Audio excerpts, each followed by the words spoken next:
এই মুহূর্তে আমাদের সঙ্গে রয়েছেন সুজন চক্রবর্তী। সুজনবাবু, মমতা বন্দ্যোপাধ্যায় আজ মন্তব্য করলেন যে কেন্দ্রের একনায়কতন্ত্রের বিরুদ্ধে সবাইকে জোট বাঁধতে হবে, গণতন্ত্রকে বাঁচাতে, চক্রান্তের বিরুদ্ধে লড়তে সবাইকে একজোট হতে হবে। কে ডান কে বাম আমার দেখার দরকার নেই, মানুষের জন্য সবাই একজোট হন। মুখ্যমন্ত্রী আজকে বলেছেন যে কেন্দ্রের একনায়কতন্ত্রের বিরুদ্ধে সবাইকে একজোট হতে হবে, কে ডান কে বাম আমার দেখার দরকার নেই। বামেরা তো নাকি অপ্রাসঙ্গিক, শূন্য। উনি তো বলেই এসেছিলেন যে লাল ঝান্ডা যেন কোথাও দেখা না যায়। তো হঠাৎ আবার বামের কথা মনে পড়ছে কেন আমি জানি না। বাম বড় প্রাসঙ্গিক, এটা উনি বুঝতে পারছেন। কারণ যেভাবে আমাদের দেশে সরকার কেন্দ্রের অথবা রাজ্যের একনায়কতন্ত্রের মনোভাবে চলছে, কেন্দ্রের একনায়কতন্ত্রের বিরুদ্ধেও যেমন আমরা, রাজ্যতেও তেমন দুর্নীতি এবং নানান রকমের অসভ্যতা তার বিরুদ্ধেও আমরা। কেন্দ্রে যেভাবে চলছে এটা কখনো মেনে নেওয়া যায় না। কিন্তু মুখ্যমন্ত্রী বারে বারে তার বাহিনীকে কেন্দ্রের কাছে পাঠিয়ে অথবা বিজেপিতে পাঠিয়ে কেন সাহায্য করেছেন আমি বলতে পারবো না। আর বিজেপিওয়ালারাও যে কোনো কারণেই হোক মমতা ব্যানার্জিকে রক্ষা করার মতন করে নানান সময় চলছে, এটা ওদের ব্যাপার। কিন্তু আমরা তৃণমূল বিজেপি দুইয়ের বিরুদ্ধেই ঐক্যমত্যভাবে মানুষকে সঙ্গে নিয়ে চলতে চাই। কেন্দ্রের একনায়কত্বের বিরুদ্ধে যেমন, তেমন রাজ্যের দুর্নীতি এবং অসভ্যতা তার বিরুদ্ধে মানুষকে রক্ষা করার লড়াইতেই আমরা আছি। আমি শুধু জ্যোতিবাবুর কথাটা মনে করিয়ে দিই, ওনার তিনটে কথা। এক, বিজেপি অসভ্য বর্বরের দল, উনি কোনোদিন বলতে পারেননি, জ্যোতিবাবু বলেছিলেন। দুই, মমতার সবচেয়ে বড় অপরাধ ও খাল কেটে কুমির আনার মতন করে বিজেপিকে পশ্চিমবাংলায় নিয়ে এসেছে। উনি বুঝতে পারবেন না সারা জীবনে যে বাংলার কি সর্বনাশটা মমতা ব্যানার্জি করেছেন বিজেপিকে সঙ্গে এনে।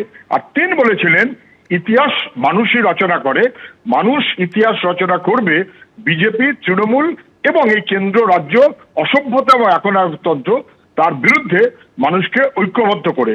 ওরা মন্দির মসজিদের রাজনীতি করতে চায়, আর আমরা রাজনীতিকে মানুষের ঘরে, মানুষের দাওয়ায়, মানুষের দাবিতে, শিক্ষা, কাজ, অধিকারের প্রশ্নে, জীবন জীবিকা প্রশ্নে নিয়ে আসতে চাই। অনেক ধন্যবাদ আমাদের সঙ্গে কথা বলার জন্য। উত্তরবঙ্গে ভোটের প্রচারে যাওয়ার আগে সাংবাদিকদের মুখোমুখি হয়ে ফের নির্বাচন কমিশনের নিরপেক্ষতা নিয়ে প্রশ্ন তুলেছেন মুখ্যমন্ত্রী মমতা বন্দ্যোপাধ্যায়। তিনি অভিযোগ করছেন জাতীয় নির্বাচন কমিশন নিরপেক্ষ নয়, কমিশনের লেটার হেডে বিজেপির স্ট্যাম্প রয়েছে। বোঝাই যাচ্ছে কমিশন কাদের কথায় চলছে। ঝুলি থেকে বেড়াল বেরিয়ে পড়ল বলে মন্তব্য করেছেন মমতা বন্দ্যোপাধ্যায়। সেই সঙ্গে তিনি বলেন গতকালও ৭৩ জন রিটার্নিং অফিসারকে বদলি করা হয়েছে। কেন মধ্যরাতে সাপ্লিমেন্টারি তালিকা প্রকাশ করা হলো, এই প্রশ্ন তুলেছেন মুখ্যমন্ত্রী মমতা বন্দ্যোপাধ্যায়। সেই সঙ্গে তিনি এটাও বলছেন ৭ দিন আগে কাজ করে দিয়েছেন বিচারকরা, তাহলে তারপরেও কেন তালিকা প্রকাশ করতে এত দেরি হলো। এখনো মানুষ জানতেই পারছেন না তাদের নাম রয়েছে কিনা। এরপর তিনি অভিযোগ করেন একনায়কতন্ত্র চলছে, বিরোধীরা সবাই একযোগে প্রতিবাদ করবেন, এমন আবেদন করেছেন মুখ্যমন্ত্রী মমতা বন্দ্যোপাধ্যায়। নির্বাচন কমিশনের নিরপেক্ষতা নিয়ে ফের তিনি প্রশ্ন তুলে দিয়েছেন। কমিশনের একটি লেটার হেডে বিজেপির স্ট্যাম্প দেখিয়ে তিনি অভিযোগ করেছেন বোঝাই যাচ্ছে কমিশন কাদের কথায় চলছে। গতকাল ৭৩ জন রিটার্নিং অফিসারকে বদলি করা হয়েছে, সেই প্রশ্ন তুলে তিনি বলছেন যে মধ্যরাতে কেন সাপ্লিমেন্টারি তালিকা প্রকাশ করা হলো, যেখানে বিচারকরা ৭ দিন আগেই তাদের কাজ করে দিয়েছেন, সেক্ষেত্রে এই তালিকা প্রকাশ করতে এত দেরি কেন হলো, যার ফল ভোগ করতে হচ্ছে ভোটারদের। এখনো মানুষ জানতেই পারছেন না তাদের নাম রয়েছে কিনা, প্রশ্ন তুলেছেন মমতা বন্দ্যোপাধ্যায়।